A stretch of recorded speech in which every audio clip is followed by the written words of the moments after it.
Magandang umaga, Kong Franz. This is Erwin Tulfo and Aljo Bendijo, ma'am. Live tayo sa PTV, buong Pilipinas at Radyo Pilipinas sa buong bansa. Good morning, ma'am. Ganda umaga, Congressman Erwin at kay Aljo at sa inyong mga taga-subaybay. Morning. Tama po ba, ma'am, ako? Parang hindi naman pinaghandaan o sinadya nila itong mga brownout na ito. Tama kayo na nabasa ko yung inyong mga statement mga nakaraang linggo na alam naman ninyo na meron tayong El Nino. Siyempre yung tao, yung konsumo ng kuryente tataas. Pero it is not the reason bakit kailangan kayo mag-brownout. Will you agree with me, Kong Franz? Yes, tama ka, Congressman Erwin, no? Talagang ating mga GenCos ay talagang palpak dahil ang tagal na natin itong sinasabi na dapat paghandaan itong Tama. summer. And even sa mga committee hearing, Kong Erwin, Opo. sinasabi na natin yan. At hindi pa rin talaga nakapaghanda. And yet, ganito, sasabihin nila, tataas ang kuryente dahil sa malaki ang demand. Oh. So bakit consumers ang tataasan nila ng presyo ng kuryente samantalang sila yung palpak at sila yung hindi talaga gumagawa ng kanilang responsibilidad sa taong bayan at obligasyon. Kaya tayo po ay nag-file na rin ng resolution para imbestigahan itong more than 50 na yata na mga planta na sinasabing nagkakaroon ng problema at nagkakaroon ng outages. Kaya talagang tignan na natin kasi mukhang sinasadya ito taon-taon ginagawa na nila ito. Alam mo, Kong, parang may nakapagsabi sa akin, siguro maganda sa inyong investigasyon, tanong nyo na rin ito o isama na rin ninyo. Parang sinasadya nga nila para may dahilan sila na magdagdag sila ng power at syempre, bibili ng power, dagdag ang bayad naman ng consumer. So siguro kailangan masilip ito, Kong Franz. Yes, at sasabihin nila, kailangan natin improve itong mga GenCos, kailangan nating magdagdag, mag-modernize. Tapos at the expense of the consumers, obligasyon naman talaga nilang gawin yon. Kasi alam niyo po, Kong Erwin, ang Pilipinas na ngayon, ang nakikita natin na mas pinakamahal na power dito sa Southeast Asia. Kaya nga umiilad na nga rin yung ating mga investors, no? So, ayun. Thank you, ma'am, at tinututukan po ninyo ng grupo ninyo itong mga power companies kasi sa probinsya, araw-araw, normal na po ang brownout, Congresswoman Castro, and I don't think so. Parang sinasadya po talaga nila ito, Kong. Yes, tama po kayo, no? Talagang nagiging worse talaga yung ating yung ating power industry na ang proposal namin, Kong Erwin, ay maisabansa itong generation of power. Nationalization na. Ayun. Balik na sa gobyerno. Tama. Nationalization. Balik na sa gobyerno, no? Para meron accountability. Tama. At natin talagang i-account yung gobyerno kung may nangyayari. At saka pag-aralan din, why not, Kong, na makakabili ng murang solar power na mga equipment ang ating mga kababayan upang sa ganun ay maibsan yung sobrang singil nga. At saka yung nuclear power energy din. Kong, ano sa tingin nyo? Well, tayo po, may batas po tayo ng renewable energy. Yun. Na 10 taon na yan na dapat ay pag-ukulan pa rin ng suporta ng ating gobyerno. Yung solar energy, hydropower, geothermal energy, etc. Ayun lang pong nuclear, pag-aralan din pa po natin ng mas malalim yan. Kaya dapat ito ay napakita rin dapat ng ating gobyerno at mag-umasa dito sa mga coal producing power at saka yung diesel na tumataas po talaga ang presyo. Yun. Okay. Congresswoman Franz Castro, ACT Teachers Party List. Maraming salamat, Kong. Magandang umaga, mabuhay po kayo.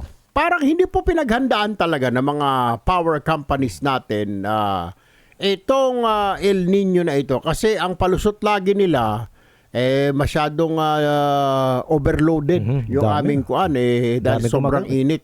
Alam naman nila, asik na El Nino ngayon, di ba? As early as December, in-announce na ng gobyerno. Hindi nagkulang ang gobyerno na sabing meron tayong El Nino, sobrang init. Bakit hindi ka naghanda? Di po ba?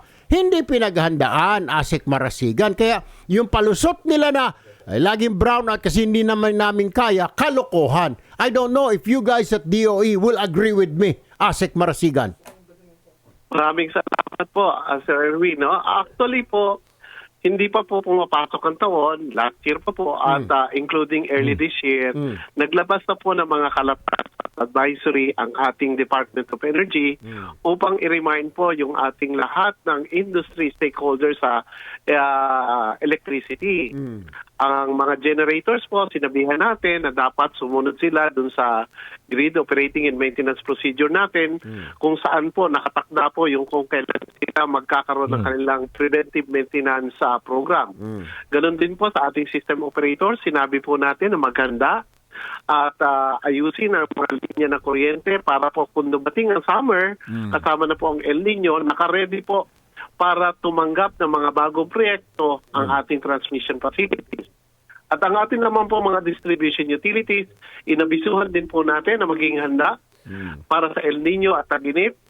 Kailangan po kapag-conduct po sila ng kanilang clearing at inspection ng kanilang mga distribution facilities, yung linya ng kuryente.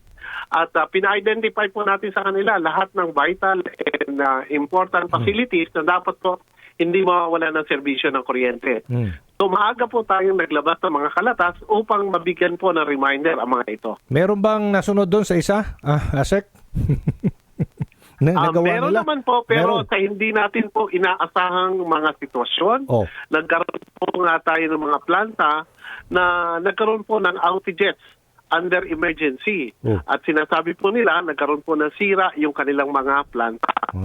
Datapot may yung pang na-inspection po natin, nakapag-submit po, yung nakapag-submit naman po sila ng mga dokumento na sinasabing ito yung nasira sa kanilang mga planta.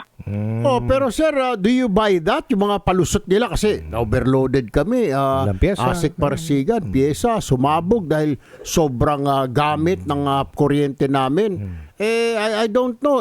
Kung ako ang tatanungin nyo, Asik Mario, hindi ako naniniwala. Mayroong niluloko-loko. Gumagawa lang sila ng paraan, para makasingil sila ng taas na kuryente, kaya inunahan na sila ng Pangulo, which is a very good strategy by Aljo.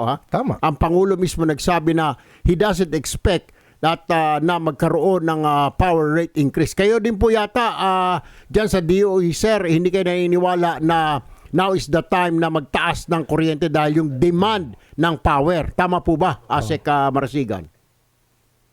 Sa isang banda po, tama po kayo. Tayo po ngayon ay pinag-aaralan po natin kung paano po natin mapiprevent na kung ano man ang presyong ipapasa natin sa ating mga consumer, ay makahanap po tayo ng paraan para hindi po tumaas. Pero dapat po natin tandaan na dahil nga po, taas na rin ang demand natin ngayon sa kuryente, yung pong mga planta na gumagamit ng mahal na fuel, napilitan po tayo na patakbuhin para makumpleto at maging sufficient po ang supply natin ng kuryente. Ito po ang nagiging dahilan kung bakit po tumataas ang presyo ng kuryente natin ngayon. Kaya lang po, sabi nga po ng ating mahal na Pangulo, maghanap po tayo ng paraan kung paano po natin mababawasan ang presyo ng ating electricity services. Nakikimarites lang po ako, Asek. May nasagap ba kayo informasyon sa ERC na magtataas sila ng singil? Sa mga susunod na yun nga po ang aking yun po ang aking yun nga rin po ang aking naturan. Yung paggamit po natin ng mas mahal na technology, kagaya po ng mga diesel plant, na napilitan po tayong patakbuhin para po makumpleto or maging sufficient ang supply natin. Ito po ang posibleng maging sanhi ng pagtaas ng presyo ng kuryente. Meron talaga. Talaga naman. Yun. Ay, nako. Bakit nga ipapasa yan? Ipapasa sa mga konsumante. Yan ang problema. Hindi maganda yan. Anyway, maraming salamat po. Go ahead, sir. Go ahead. Kaya naman po, hinggil po sa concern na to, tayo po ay pinag-aaralan po natin ano po ba yung pwede nating mga contingency pagdating po sa pagkataas ng presyo. Hinahanapan po natin ng tamang polisiya na kahit pansamantala ay ma-alleviate po natin or mabawasan po natin ang pangamba ng ating mga electricity consumers. Makakataas po kayo na ang kagawaran po ng enerhiya sa tulong na rin po ng ating iba't ibang ahensya, kasama po ang Energy Regulatory Commission, ay pag-aaralan po ito para po hindi naman mahirapan ng ating mga consumers. Bilis-bilisan nyo lang, sir, na pag-aaral, sir, ha? Opo, oo. Okay. Makakaasa po kayo at maraming salamat po. Thank you and good morning, ASEC Mario Marasigan, DOE.